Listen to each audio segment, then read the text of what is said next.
Bonjour à toutes et à tous. Mon nom est Philippe Lement et cela constitue une bonne partie de mon métier. J'adore raconter des histoires porteuses de sens. Et cette série de podcasts, Les chemins de l'excellence au gré de l'histoire, vous propose d'en savoir plus sur un certain nombre de pratiques managériales ou de manières d'être et de travailler en équipe ou à titre individuel, et ce, par le biais d'histoires vraies, 100% authentiques et très inspirantes. Aujourd'hui, nous accompagnons les pompiers de la compagnie 11 du SIAMU, le service d'incendie et d'aide médicale urgente de la ville de Bruxelles, pour une désincarcération. Une intervention que j'ai moi-même suivie avec eux au cours d'une série de gardes que j'avais effectuées pour en connaître davantage sur les bonnes pratiques qui les amènent à tendre vers l'excellence, tous les jours. Si la lutte contre les incendies reste l'intervention royale pour les soldats du feu, une intervention de désincarcération, l'action de dégager une personne prisonnière d'un véhicule accidenté, est une véritable démonstration d'excellence. Ayant pu suivre, lors des gardes de 24 heures que j'ai vécues avec les pompiers, plusieurs désincarcérations, à la fois en exercice et en intervention réelle, cela reste pour moi l'une des formes les plus abouties de collaboration et de coordination. L'histoire qui suit est le récit de l'une de ces désincarcérations. Lorsqu'à 10h07, l'appel affolé d'un passant avertit l'opératrice du 112 d'un accident de roulage, celle-ci veille, par des questions précises, à collecter les infos nécessaires pour faire partir les secours adéquats. De même pour nous, quel que soit le stress vécu, l'urgence de la demande d'un collègue ou d'un client, la pression ressentie, n'oublions pas que c'est de la qualité de nos questions que sortiront les spécifications claires et précises sur base desquelles nous allons travailler et livrer un produit, un service, une info de qualité. En ce sens, avoir des checklists préétablies de questions à poser est un plus. Sur base du lieu de l'accident, le croisement du boulevard Général Jacques et de l'avenue de la Couronne à Bruxelles, c'est le poste avancé Delta qui dépêche les secours. Dans le même temps, un convoi part également de la caserne de l'héliport. Faire partir 2 convois en même temps optimise à la fois le temps d'arrivée sur les lieux d'intervention et la mise à disposition de moyens supplémentaires lorsque ceux-ci sont nécessaires. En effet, même si le convoi du poste avancé est généralement plus proche du lieu de l'intervention que celui de la caserne centrale, il peut être ralenti ou bloqué pour diverses raisons. De plus, s'il arrive le premier sur place et se rend compte que des moyens plus lourds sont nécessaires, ces derniers sont déjà en route. Dans le cas contraire, il signale secours suffisant et le convoi de l'héliport rentre à la maison. Cela nous ramène à nos propres solutions pour assurer une continuité de service. Si dans certains cas, la redondance d'équipement est nécessaire, il s'agit avant tout d'une question d'organisation à réaliser au sein des équipes et d'une réflexion préalable. Quels services, produits ou flux d'informations sont-ils concernés ? Impliquons donc largement le client, interne et ou externe, dans ce travail.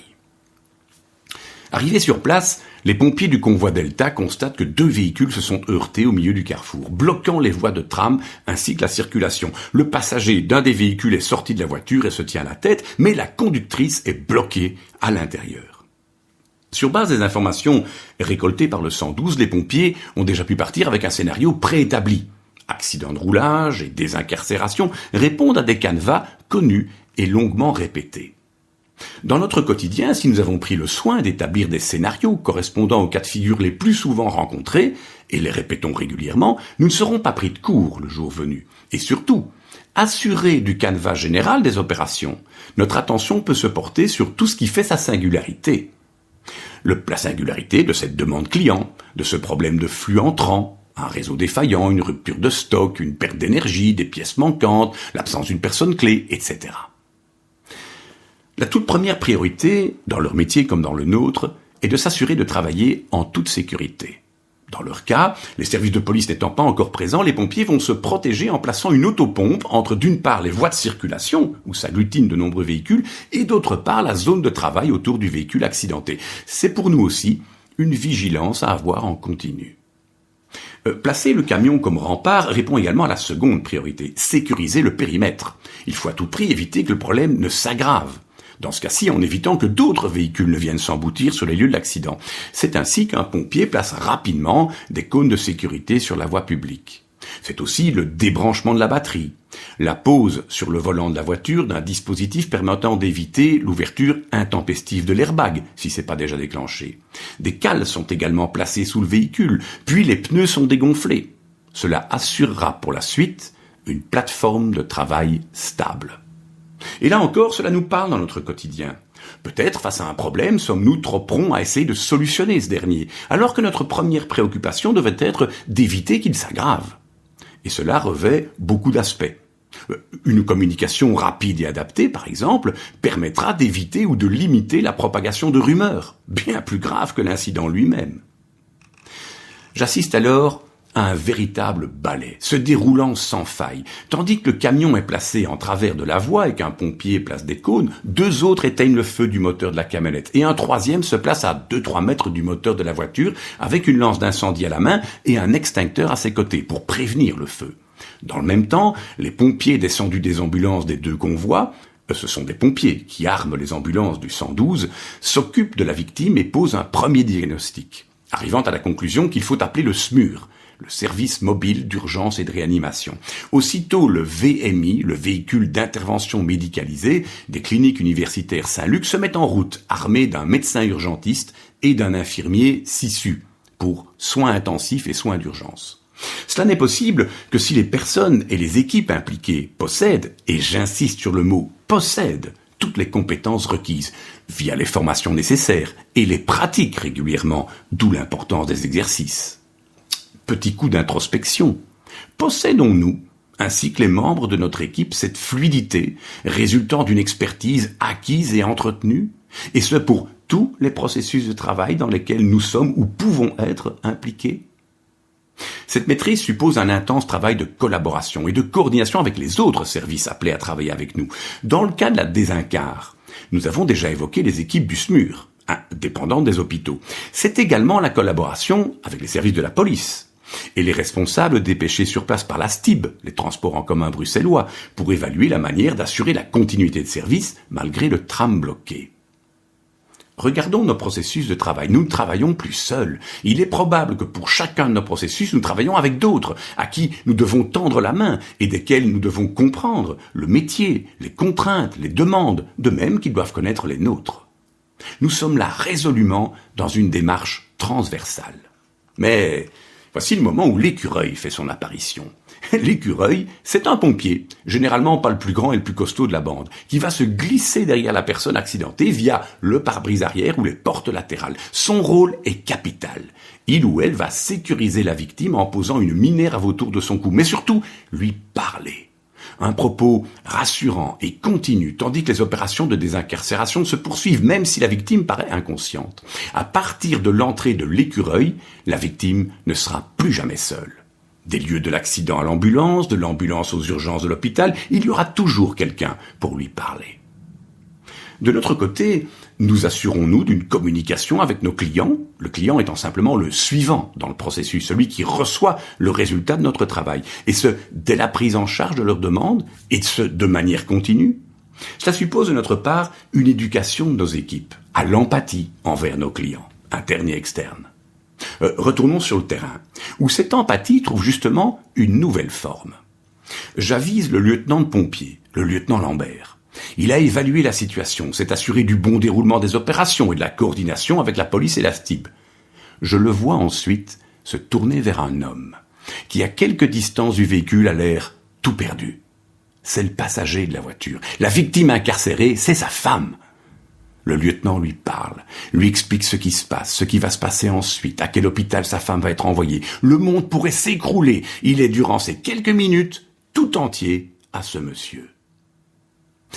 Savons-nous aussi nous rendre réellement et complètement disponibles mentalement pour les gens avec qui nous sommes en interaction? Ce faisant, nous témoignons d'un réel intérêt, d'une réelle empathie envers notre interlocuteur ou notre interlocutrice. Pendant ce temps, le SMUR est arrivé et le médecin urgentiste doit décider s'il faut stabiliser et traiter la victime sur place ou la désincarcérer rapidement pour l'emmener directement à l'hôpital. Et c'est de cette décision que dépendra la suite des opérations.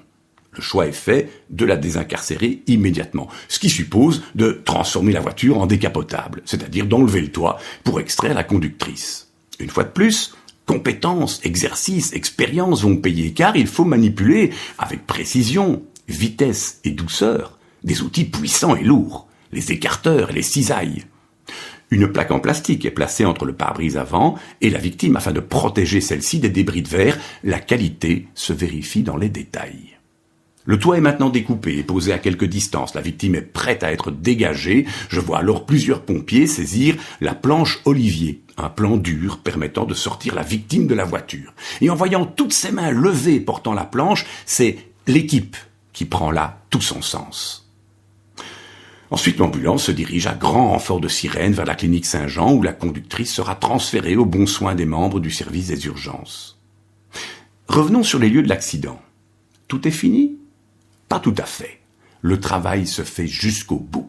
Et les pompiers ont maintenant empoigné pelles et balais pour enlever de la chaussée débris de verre et de métal. Du sable sera versé sur les flaques d'huile ou d'essence. On passe la main au service de police. Retour à la caserne. Au cours de la soirée, l'équipe se retrouve au bar pour un débriefing de l'intervention. C'était bon à 85%. D'emblée, le lieutenant commence par évoquer les points positifs qu'il a pu noter. Puis viennent les 15% qui peuvent encore être améliorés. Remarques générales et nominatives se succèdent sans jamais donner l'impression de pointer du doigt. L'ambulance était trop près. Il faut être à 5 mètres du lieu du crash, pas à 3. Un pompier a voulu dégager le sac à main que la victime portait en bandoulière en essayant de le passer au-dessus de sa tête. Tu risquais d'endommager sa nuque. Dans ce cas-là, pas de chichi, tu coupes la lanière, dit le lieutenant. Puis, il termine à nouveau par des points positifs. Vous vous êtes bien reculé de façon systématique de la zone de travail pour que chacun puisse intervenir en toute facilité. Ou les cônes de signalisation étaient placés de manière très adéquate. Et tout cela se termine dans la bonne humeur autour d'un bon verre, de jus d'orange ou de tomate. En espérant que cette histoire vous a plu, qu'elle a vibré en vous, vient maintenant le temps de l'appropriation et de la traduction. Comment cela résonne-t-il en moi ? Comment traduire cela dans mon quotidien avec mes collègues, mes collaborateurs, mes clients? Par quel bout commencer? Une chose est sûre. Sur les chemins d'excellence, on progresse pas à pas. Un pas à la fois. Choisissez juste un petit pas pour aujourd'hui. Et je vous retrouve avec plaisir pour une autre histoire sur les chemins de l'excellence au gré de l'histoire.